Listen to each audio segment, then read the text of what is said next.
Good afternoon and welcome to the Qmulos podcast on M-21-31, Why It Matters and What Does It Mean to You. My name is Igor Volovich and I'm the Vice President of Compliance Strategy here at Qmulos. Welcome to our program. We're joined by a panel of industry experts to help us have this conversation and bring some thought leadership. Let's kick it off with some quick introductions from our panel. So let's go with Jim. Hi, I'm Jim Wiggins. I'm the Executive Director of the Federal IT Security Institute, also known as FITSI, and we are an association that's focused on helping the federal workforce as it relates to cybersecurity. So we track a lot of the memos and regulations that come out of OMB, Congress, NIST, and those types of organizations. Glad to be here. Thanks, Igor. Thanks for being with us. Going to Drew now. Hey, thanks everybody. My name is Drew Church. I am a security strategist with Splunk. I was a former federal employee for almost 10 years before joining Splunk about 2 years ago. So pretty deep on the compliance. I was a practitioner before I came to work for Splunk. So compliance, mandates, all that stuff near and dear to my heart. Perfect. Thanks for being here, Drew. And Tu. Hi, everyone. My name is Tu Lu. I'm the Chief Product Officer at Qmulos, and I head up the strategy and development of our compliance and audit automation solutions that we build on top of Splunk.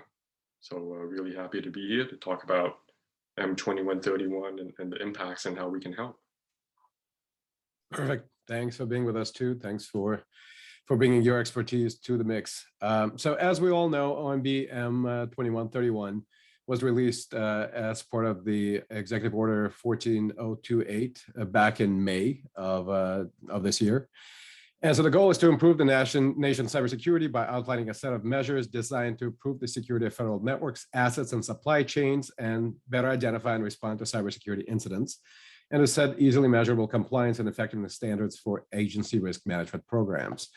In response to the executive order, the Office of Management and Budget has developed Memorandum M-21-31, and it addresses requirements and guides the implementation of logging, log retention, log management, and centralized access and visibility provisions. So what we're here to talk about is, well, what do enterprises need to know about M-21-31? How do they demonstrate that they have that enhanced threat visibility, reporting capability, log retention, log management? And also there's this new requirement to, of course, report things up to CISA. So there's a lot more of an integrated approach to the federal government security and the security of federal systems and networks.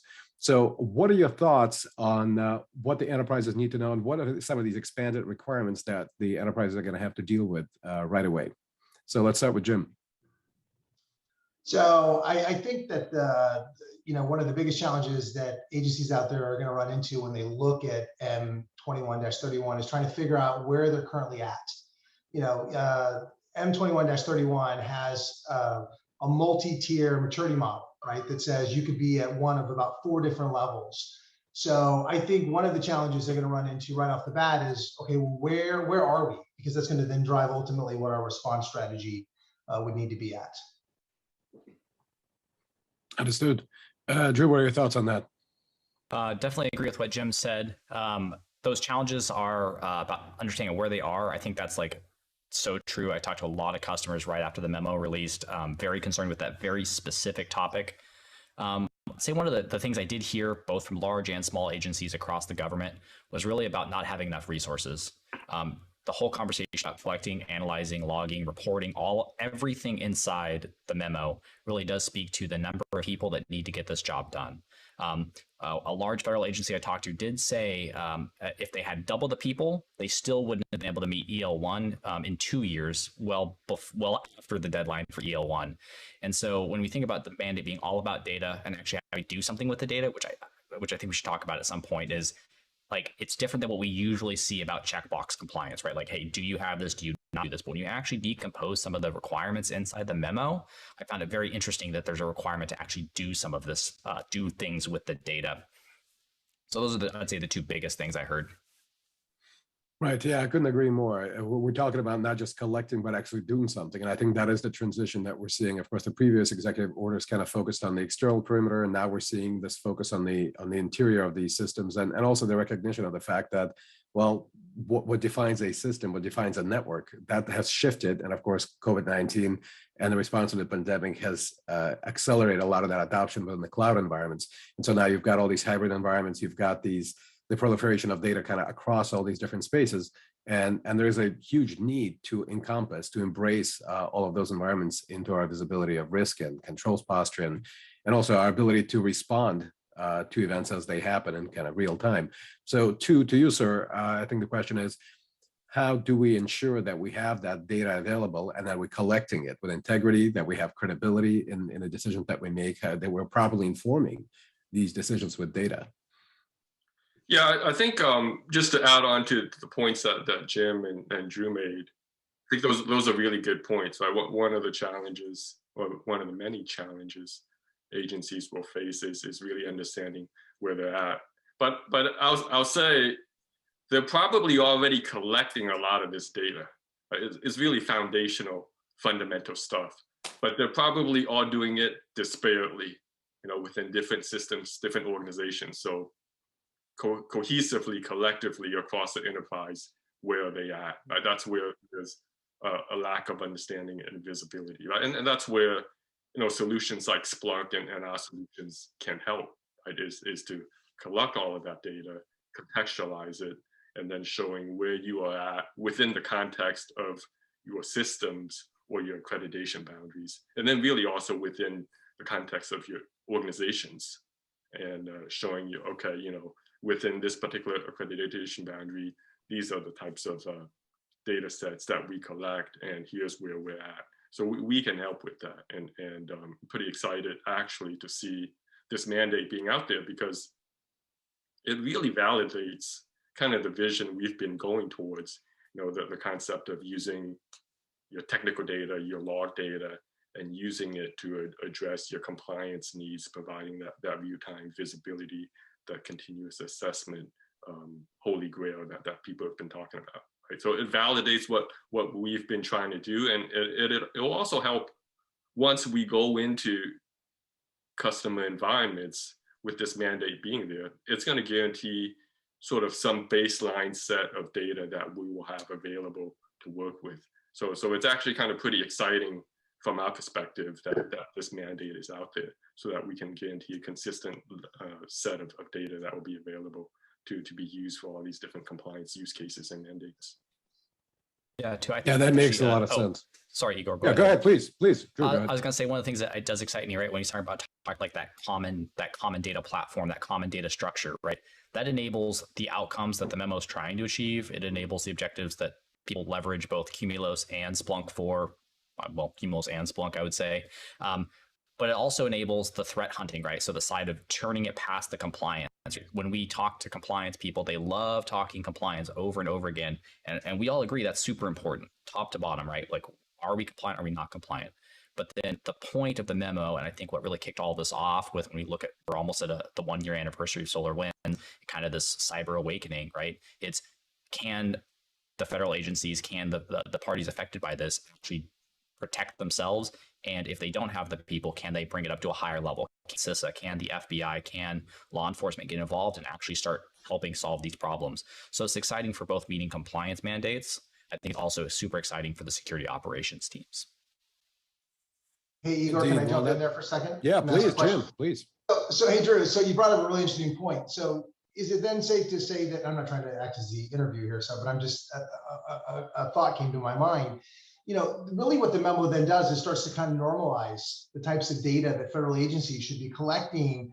So when that aggregation does make its way to the FBI or make its way to CISA, they can actually do something with it, right? They don't have all this disparate information that says, well, I've got this really robust, mature set of information from agency A, but agency B is giving me almost nothing, right? And so I think, exactly, to your point, one of the big benefits for the government as a whole is the ability to normalize and really standardize that information so that it can be used in a meaningful way to start to see trends and start to ultimately determine, hey, we've got threat actors in areas of our network that we didn't know, but by piecing together these different pieces of data that's all been normalized, we can see that kind of information. Absolutely. Yeah, I can definitely agree. I think we've all had the personal experience of liaising with law enforcement, and I've been in the cybercrime game for a long time, and going back almost 20 years, back to my days at Microsoft, and liaising with law enforcement and working with the intelligence community on active threats and trying to do an active investigation when you're not actually inside that trusted circle and passing off that information. That can be a very difficult exercise, and especially it tends to be also a one-way exercise. And so you do tend to get a lot of that validation of data, and folks need to know more. And they kind of we never really had a really well established facility for doing this in a streamlined fashion, especially on the timetable that the bad guys are operating on. So trying to operate inside their OODA loops when they're basically throwing their way around our China shop, that's been our reality. And now I think we're getting on the pathway towards getting to that streamlined sharing of data. And sharing is actually highlighted very much within the executive order.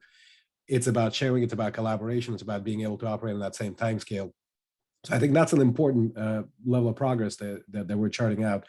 And also, I think it just creates an ecosystem for collaboration, right? We're talking about just a general standardized way of collecting data, sharing data, and as Jim said, normalizing data. So I think we're getting into a different kind of an evolved view of not only compliance, but really dynamic compliance and convergence with security.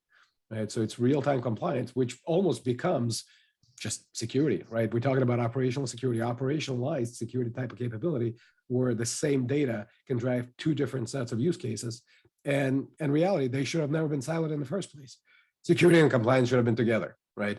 And now it sounds like we're kind of driving them together a little bit. We're getting onto that same umbrella of risk, and really both are risk management functions. And I think this goes to recognize that. So that's good. Well, I'm glad to hear that we're all in sync on this. And before we even start talking about products and capabilities and features, I think there's a general idea of this philosophy of convergence, and that's something that we've been trying to drive through in the industry. The idea that security and compliance they should have been together in the first place, and I think we're driving them closer now. So any thoughts on that, the idea of convergence? Maybe I'll go to Jim on that. You talk to a lot of folks in federal space, and I'm curious what you hear about that. Do you see there is a drive towards that kind of convergence? Well, I think the government, our biggest challenge is we tend to look at things from a compliance mindset. We have all of these OMB memos or laws, regulations that come down that say, thou shalt do X. I've always tried to think about security from maybe a different paradigm. I always try to bring in like the business side of it. Because when I sometimes brief, for example, C-level executives, you start getting into some of the nuts and bolts, and this gets really off the rails, so to speak. So I always like to think of it as from an investment versus an expense model. And to me, like the thing I'm seeing is a lot of times the compliance people are focused on the expense part of the equation. What is it costing us? What is it going to take? What do we need? Whereas I really would like to see the mindset shift a lot, really more towards the investment idea. What does the organization accomplish? What are they getting out of it? What we're talking about here in terms of this data utilization, being able to take the information and use it in meaningful ways to really understand what those risk elements are. Ultimately, risk is nothing more, or risk management is nothing more, as we know, than a tool that the organization does to perform its business, to perform its activities, its mission. So for me, the challenge is really trying to get the head of agencies and the leadership at each of these agencies to maybe start to think about security. Compliance is important, but ultimately, how does this stuff enable your organization? How does it facilitate where you ultimately want to go? And that's really, from my perspective, how we start to change that paradigm and move away from that expense component really more to the investment side. That makes sense. Well, I'd love to hear from Drew on that as well. What are your thoughts? Yeah, so I'm a RMF guy, 853 Rev 4. That's my jam, right? And so when I think about that, I think about step one, right? Categorize the system and start looking at what your high water marks are, right? We look across a threefold pyramid, like it's three pillared: confidentiality, integrity, and availability. how many times do our risk and compliance people focus only on confidentiality and integrity and completely ignore the availability part of the pyramid, a part of the triad, right? Right. When we're talking about citizen services, when we're talking about these agencies that don't exist to perform and give back to the citizens and provide this service, if the systems aren't available, especially as we move towards digital government, we move into this factor, like the risk is to help, the whole point of this is to help identify and move forward on that, right? And so having and streamlining and securing the availability of the systems, in addition to the other things that we've talked about ad nauseum for years as practitioners, I think is a good thing. And quite frankly, like I was a Fed for 10 years before I joined Splunk, right? And I solved so many operational problems with security data that I was required to collect because of RMF. Right? Hey, you have to have this log and this log. I've looked at this control. You know, this is what AU umpty squat control says. Here are the systems I've got. I've got this data. Yeah, that's cool. I'm collecting it. But then somebody says, hey, like no one can access our Citrix environment. Okay. And I go look into this great pool of data that I was collecting, and it happened to be in Splunk, right? I was able to ask some smart questions. I was able to say, hey, okay, what's going on? What are blocks? What are the changes? And we're actually then able to get the agency right much quicker, much more rapidly. So it's taking the things that we're required to do and actually deriving some organizational and citizen value from it. That's very insightful. Well, of course, the value of data, that's the real story here. And when we think about all the different use cases that we already have in hand, there's an entire pool of use cases that we haven't even thought about. And that future proofing capability where you collect things because you may not necessarily know what you'll need them later for, but you've got them, you've collected them, you have access to these systems, you've got that visibility, and the broader that visibility is, the more future proofing you get basically from this model. So over to Tu for this question. So how do you ensure that you create these predictive scenarios where you look broadly across your environment, you ensure that you have that data layer that's available all the time, and also ensure that you've got that data availability, that it persists as the environment shifts. You know, we've got the cloud, different cloud scenarios, you know, there's evolution happening there, which has been, of course, accelerated. How do you make sure that that data stays intact, that you can trust that data as things move around and continue to shift around? Mm-hmm. Yeah, that's a great question. I think this memo, M-21-31, is the first step, right? But I want to see more standardization being done in addition to that, right? And there's some lessons learned if we look at another big program, CDM, right? Continuous Diagnostics and Mitigation from DHS. So there's different capabilities that program provides to the different agencies.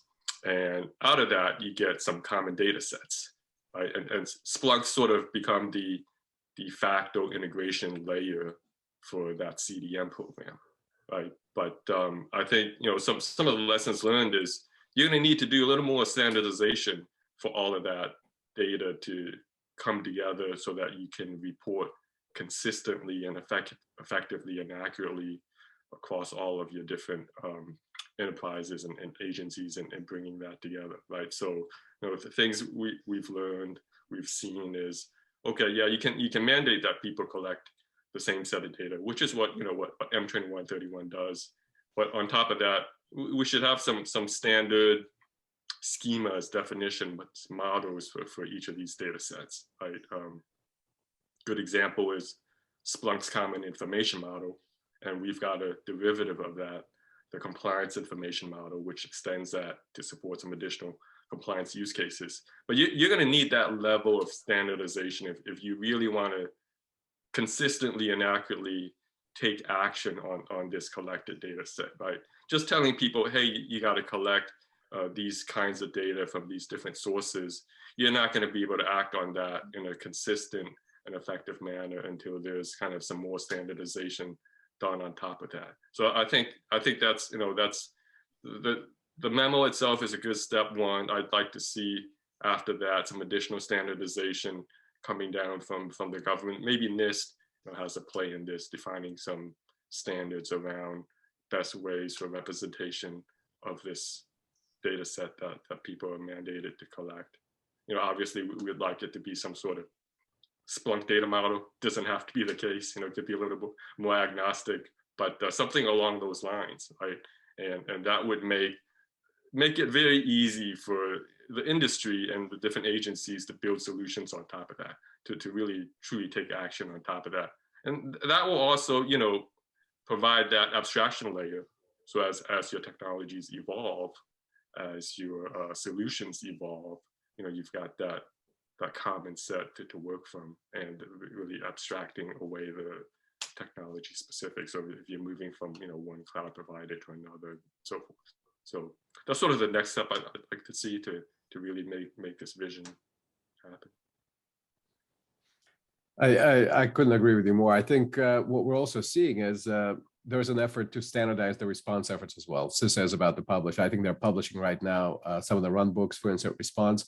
So there is a concerted effort to standardize a lot of it on the input side and the output side, and try to get a little more consistent with how we chase those outcomes, and ensure that we have a good, credible approach to figuring out what's happening within the environments and then what to do about it, kind of drive those risk decisions in a very informed and credible manner. And I think there's also a recognition of the fact that, look, everybody gets breached, and you can be kind of fatalistic about it and say, look, we're going to get breached anyway, who cares? Like, what's the point of staying up at night? Versus saying, look, we understand that we can't be perfect. We can't defend our environment all the time, especially now that, the definition of what environment even means. Perimeters have melted away, and all of that has shifted, and data is kind of everywhere. The users are everywhere. Everything's become kind of user-centric, or at least zero trust says that that's where we're going. So it's becoming a lot more difficult to defend. So we're going to get breached. We get that. At some point, it's an issue of not if, but when. But the question is, when it happens, can we understand with credibility and transparency what happened, why it happened, and how do we keep it from happening again? How do we chase these endemic systemic issues within our networks, our systems, and our programs, really? And it sounds like, to me, M-21-31 is not so much only like do these things, collect these logs, put them in a place, and then look at them and do something with them. But it's really more of an opportunity to understand the maturity of the entire security and compliance program. It gives us that kind of a macro metric, if you will. And I think the other realization that's dawning on a lot of the leaders in federal space is, if you don't have that maturity, it's very hard to comply. If you don't have that baseline level of capability for data collection, data aggregation, data correlation, and data analytics, it's hard to do this manually. It's probably impossible to do this manually. I mean, you could probably throw an army of SSOs at it and still not even scratch the surface. So by definition, you're starting to look at your environment right now, and you have to be. It sounds like you have to be, and asking the question, can we even do this? Can we comply with M-21-31 and everything that it entails, and probably is going to come out of it later down the line as it matures? Can we get there running the program in this fashion? And can we do it without achieving some level of transformation? I think that's a fundamental question. I'd love to hear the panel talk about that a little bit maybe next. What is the level of transformation that is required to really get to M-21-31 compliance? That's a it's a loaded question. It is. And I think, right, when you look at the different tiers, right, from EL0 all the way up to EL3, like going back to some of the stuff that Tu was talking about, for example, there's this like continued growth and maturation around centralized access, right? So we have beginning, intermediate, and advanced centralized access. And so, like, talking about like multi-cloud shipping of technologies, I think Tu mentioned like, hey, when you change out providers, right, whether that's, I like to think of it moving from on-premises to in the cloud. I think that's where a lot of our agencies are at this moment, right? Many of them have their authentication platform living entirely on-premises in Active Directory, right? So as they move into more, I'll say, modern technologies, or maybe looking at, AD in the cloud as your AD, or maybe they're moving into some other kind of cloud-based IDP like Okta as an example, right? Having that common taxonomy, right? Saying, hey, this is what authentication data means as an example, and here's how we can do it. Having that standard come from NIST, I think there's a requirement for NIST to actually update some of 892. Right, so you have these like increasing levels of requirements across the platform, right? And then you have the cloud service providers and these technologies that have like some level of introspection, right? And so people might say, oh, hey, as I move to this new technology, they have built-in security, and that's awesome, right? And some of them even have the ability to bring in some legacy data sources from maybe their former like other technologies that they've migrated away from, or for other technologies. but then you still end up having gaps, right? And so making sure that regardless of whatever you choose to do with your data, right, you store it, you still have to be able to do something with it regardless of whatever technology is. And so kind of having like I like to call it vendor agnostic or like a Switzerland layer, I think is so critical to allow people to like move to that next level of maturity, because they're not having to waste a bunch of cycles, those human resources that are so precious to these agencies, right? They're not having to spend those cycles on moving from technology to technology, right? They do the shift and they do that maturation with the, whatever they're implementing to meet that control. But the analytics, the security content, the army of ISSOs, that's perfect, right? They're able to understand everything because they're just talking about authentication data versus saying, I'm very myopically focused about directory, or I'm very focused about Okta. It makes sense. I mean, I think we're redefining and we're seeing this redefinition of what telemetry means. As we move off-prem and get more into the cloud, there are a lot of these inherent telemetry capabilities that are just built into the cloud by the very definition of how cloud providers work.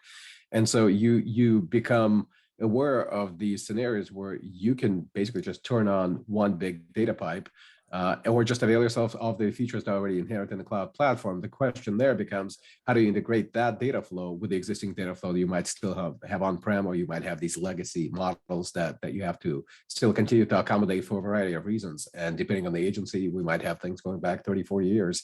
And some of them have presence of OT, and you just can't upgrade that. You can't get direct telemetry from it. So how do you still ensure that you've got that visibility? And some of it may be compensating controls, maybe you have indirect proxy ways of collecting telemetry, but you've got to get that visibility. And I think we're also getting to the idea of you can't do this in a manual fashion, right? So it's going to have to be automated.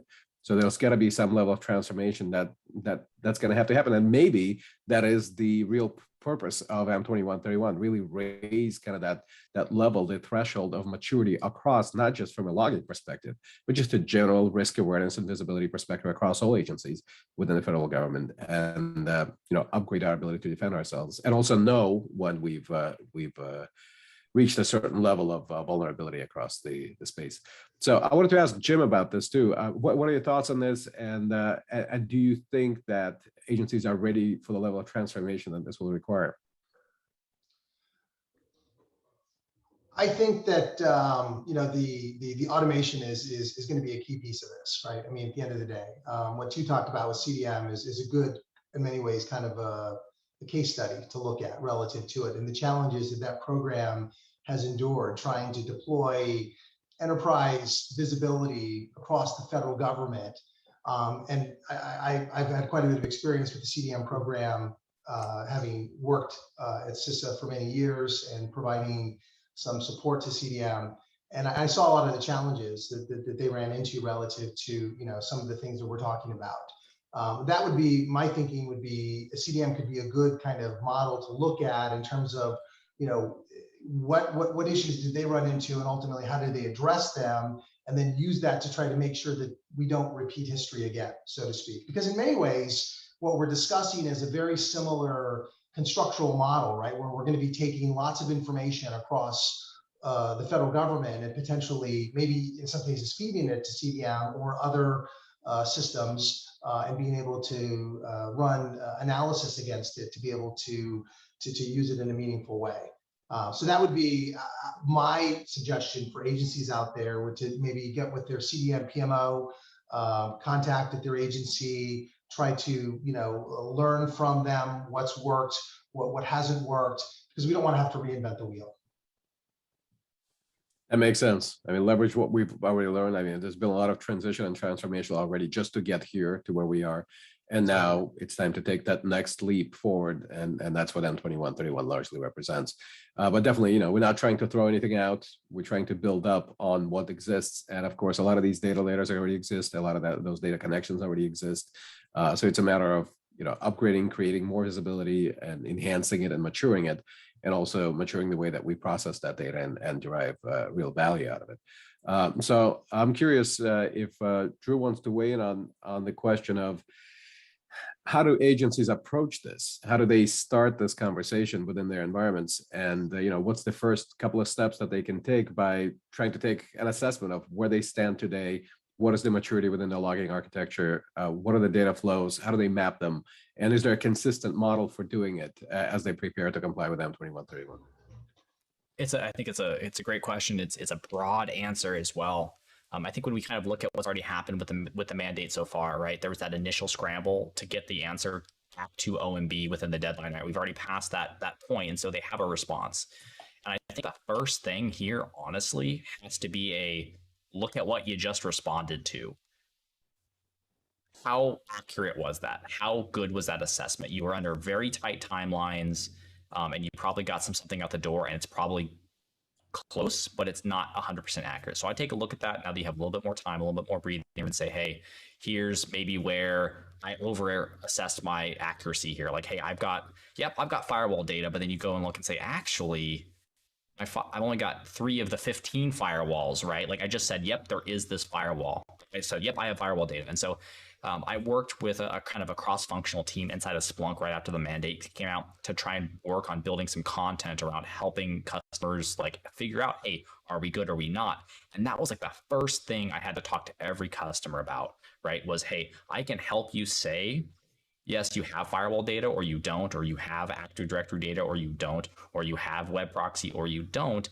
But Splunk can only, for example, search on the data that's in Splunk. It can't search on the data that you haven't brought into Splunk or haven't brought into anywhere else in the environment. And so you have to be honest with yourself. And so I think organizations, as they try and do this and take those, they have to go and be honest with themselves. And I think one of the people I work with, Ryan Kovar, he's the leader of Surge, the team that we just kicked off. He likes to say the phrase "fail less." And so I think organizations, right, like it needs to be a safe to fail place, right? We have to be able to say, going back to the like, hey, we're going to get breach conversations, like, hey, be honest with ourselves. We have to be honest with the organization. We have to be honest. Like if you're an agency leader listening to us right now and somebody says, we don't have this data, that they were honest, they were transparent with you, like take that and run with it and say, we're going to get better tomorrow. Here's what we need to do. So being honest with ourselves, I think is that really that critical step to doing that assessment. And then actually doing it, like that's the challenging part, right? It's having the gumption to say, hey, we're going to move forward with this. The thing that I talked to an agency CIO, it was about 3 weeks ago, I think it is now. And we were talking about M-21-31. And the thing that really resonated with me was this agency CIO said, hey, I have to do this.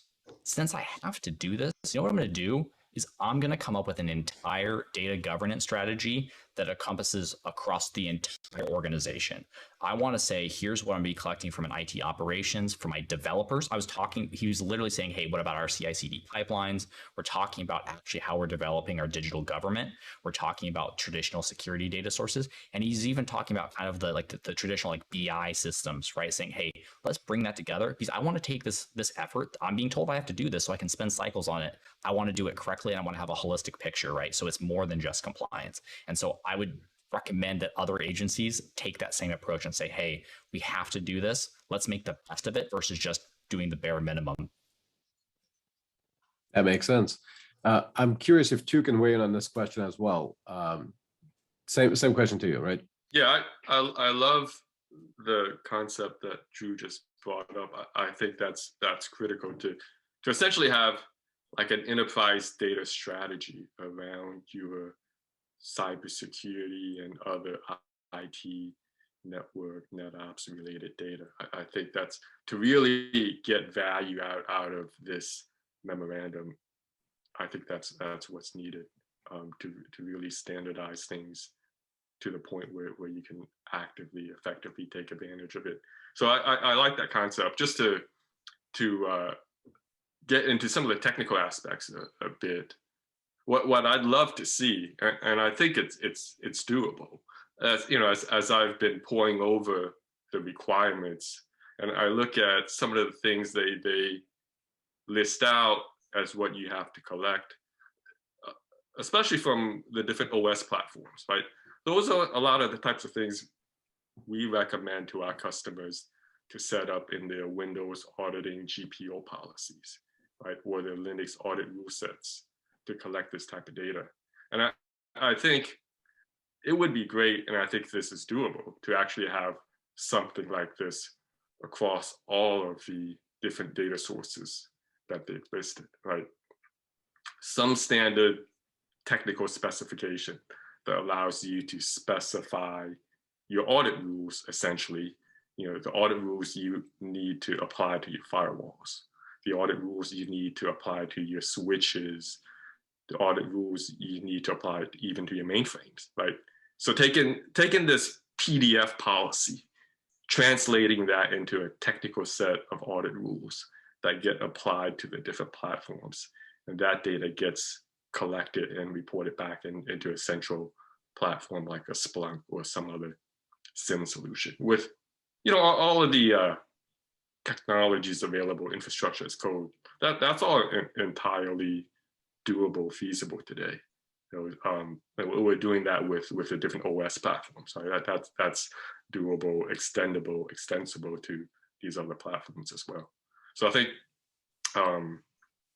if I was a technical leader within an organization, I would embark on some sort of effort like that. To the point, your point about automation, right? This is going to take automation. You don't want to have people manually configuring these different devices separately, disparately to collect this type of data, right? You want to centrally define and manage your auditing policies and push that all out so that you've got comprehensive coverage. So I think that's actually pretty exciting to me. I think it'd be again, going back to sort of further or additional standardization that I'd like to see with this effort. And I think areas that organizations like this could help with is doing something like that. I think that would go a long way to helping agencies really implement and reach the ultimate maturity level that's required by this mandate. So. I got to jump in on that real quick too, and I think that what you said is so important. And I know this is like, what is it? What are the two families in West Side Story? I'm blanking on the names, right? Like never the two shall meet. But when we think about what the DoD is doing inside of STIGs, right? Security Technical Implementation Guides, right? If you go look at we'll say, for example, the Microsoft SQL Server 2016, it literally tells you and gives you the step-by-step instructions on how to configure SQL Server, both the instance and the databases themselves for auditing. It literally gives you copy, paste, run, right? And so then taking that next step and saying automation. So I think like DHS and DoD should probably get together in a room and say, hey, we're both doing a lot of great stuff here. How can we steal from one another and take an entire executive branch approach to this problem? Because I think DoD has a lot of what you just said. They don't have everything. Let's take that and let's make it good. And like that's applicable to not just government organizations. That the output of that would be for the benefit of the world, in my opinion. Yeah, that's a great point.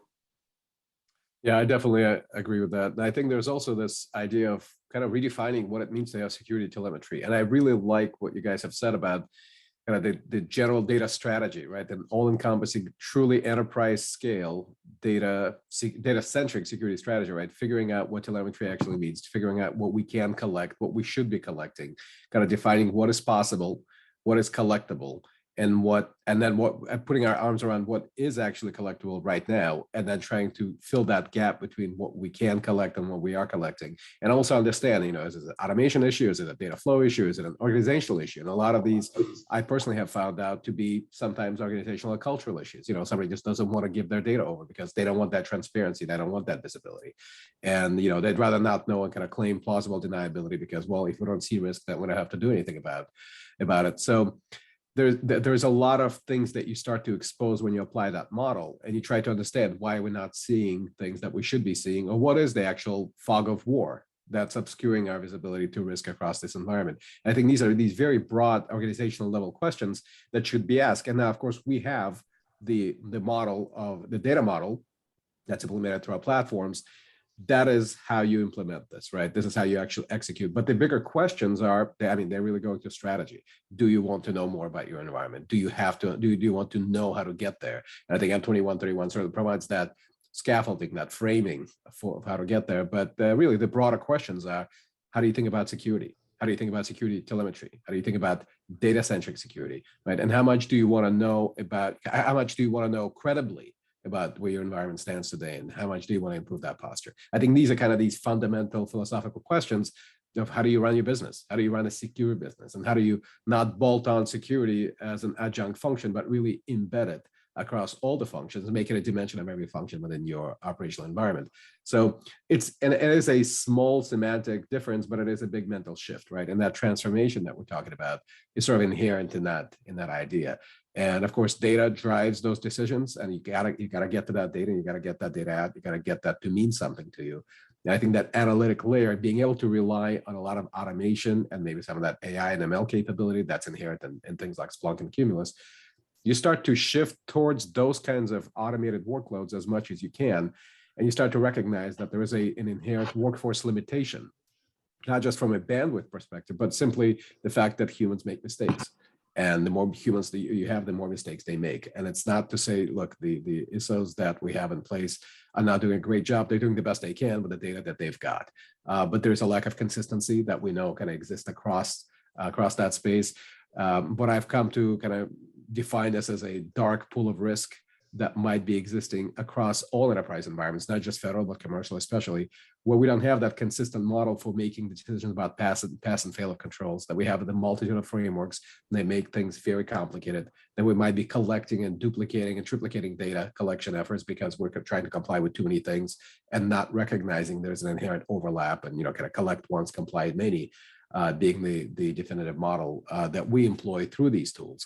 But it's how do you approach this, right? It's not so much, what tool do you buy and what do you implement, what kind of features do you turn on, but it's that overarching strategy of how do I want to see my environment, what do I need to know about it, and then how do I map that maturity journey, and then enable the tools and features and capabilities that allow me to get there. So I'm curious what Jim thinks about this, kind of this journey, right? The roadmap to maturity and the role that vendors and partners should play for agency leadership. I think that, you brought up a really interesting point, and that's this idea that, you've got to have a roadmap. You've got to know strategically where the agency wants to go. So some of this gets back to my prior discussions relative to, understanding the business and the mission and those types of focal points. I think that ultimately, the agencies need to take an approach where they, to use some of the CDM terminology, you look at kind of your desired state, where you want to go. You got to know where you want to go, and ultimately take stock of where you are today in terms of what your actual state is. Those are those two kind of standard assessment points that we oftentimes have to define to help kind of stitch that roadmap together. If we don't basically have those 2 points, we're kind of adrift. We're kind of just floating around, and we really have no specific direction.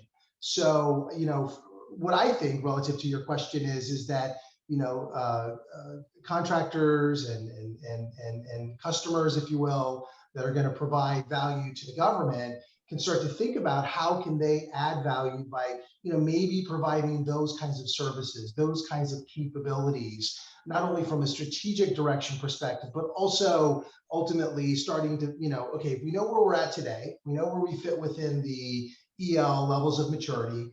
We know where we need to go based upon the timeline that's been put out there by the OMB memo. Then how can we build a roadmap to get us to that particular endpoint from where we are today? That makes perfect sense. I think the real question is going to start to dawn on a lot of leadership is that, how do we get there? How do we get to that next level of maturity? We know we have to get there. And of course, M-21-31 has defined a lot of that pretty prescriptively, right? So we know we have to get there. And the question becomes, do I hire 50 more ISOs, or do I enable automation as a core foundational capability within my enterprise? I think the answer is pretty clear to all of us, but there are some organizational, cultural issues that we know are at hand that have to be resolved. But how do agencies quantify that decision better so they can make that decision easier and make the implementation of that decision easier? And maybe I'll go to 2 on that, because obviously we talk to a lot of federal folks. Yeah, I mean, I think, obviously there's going to be some technical hurdles to making sure all of this data is getting logged, audited properly. That's not insurmountable, right? There's going to take some effort to achieve that. But once you've achieved that, then then where do you go from there? Like back to your point about roadmap is, okay, now I'm collecting all of this data. What do I do with it? How do I use it effectively to really improve my compliance and my security posture? And that's where that roadmap comes in. And that's where, we're doing some things within our solutions to really help people quantify that, really help quantify where they are in terms of maturity levels. We like to look at it, back to your point about convergence, right? And really data being at the foundation of it. It really, the question of convergence, it shouldn't even be there, right? Like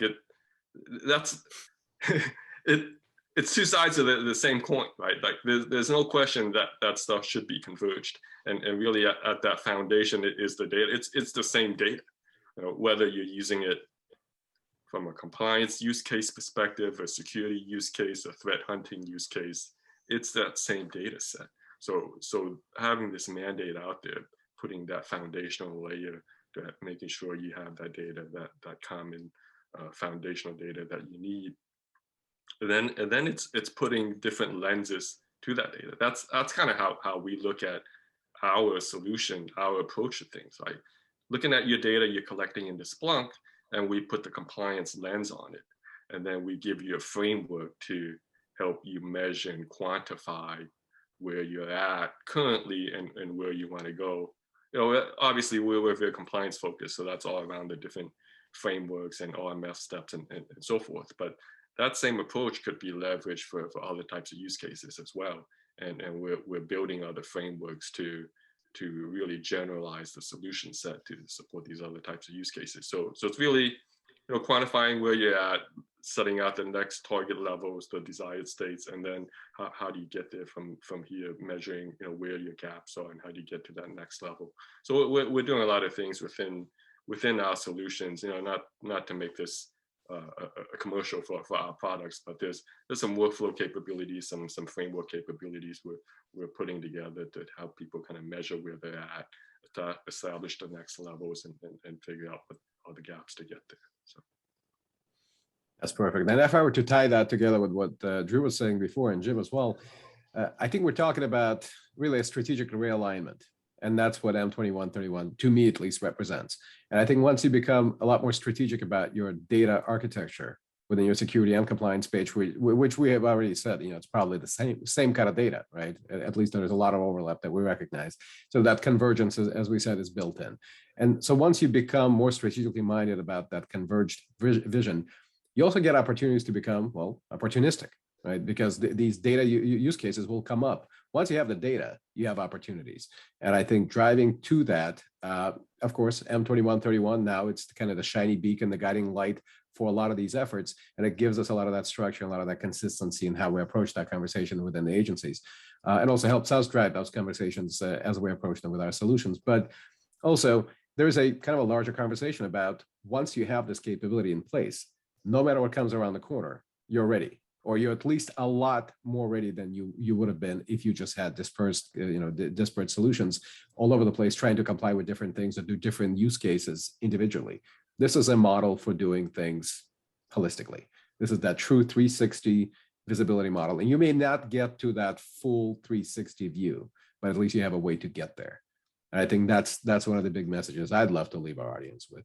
So I'd love to kind of poll the panel, any final thoughts as we kind of try wrapping up the hour, something you want to leave the audience with. So let's start with Jim. So I think the challenge that agencies are going to run into relative to M-21, the memo is dealing with the data itself, right? I mean, so there's a lot of information that's being pulled from the systems relative to it, and ultimately, I think kind of to bring back to Igor what you were talking about, you got to be able to do something meaningful with the information.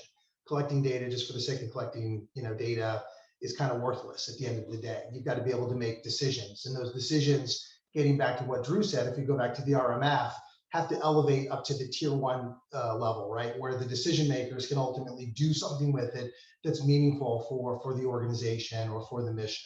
So that would be my thinking relative to how agencies need to continuously think about cyber as really a tool on their tool belt that helps the organization accomplish whatever it's trying to execute. Makes perfect sense. Thank you, Jim. Drew, your final thoughts? Absolutely. I think kind of piggybacking a little off of what Jim said, one of the things that really resonates with me and my encouragement to leadership at all levels, from that tier one to the practitioner level, really happens to be willing to take a little risk, which I know is super not comfortable to talk when we're talking to risk people. But I think we talk about two sides of the same coin, too, to your point around convergent. Like, we all agree it needs to get done, but what ends up happening is when you say the word compliance, people, like, there's a visceral reaction depending on who they've worked with in the past. And so to the compliance wonks, to the executives, to the practitioners, embrace that convergence, embrace what this is doing and saying, hey, how can it help me in my day job? And be willing to take a little risk, right? So that maybe we don't get 100% on the score sheet, but we are able to go do something really cool that's meaningful to affecting the mission of the organization. That's perfect. Thank you for that. And two, final thoughts.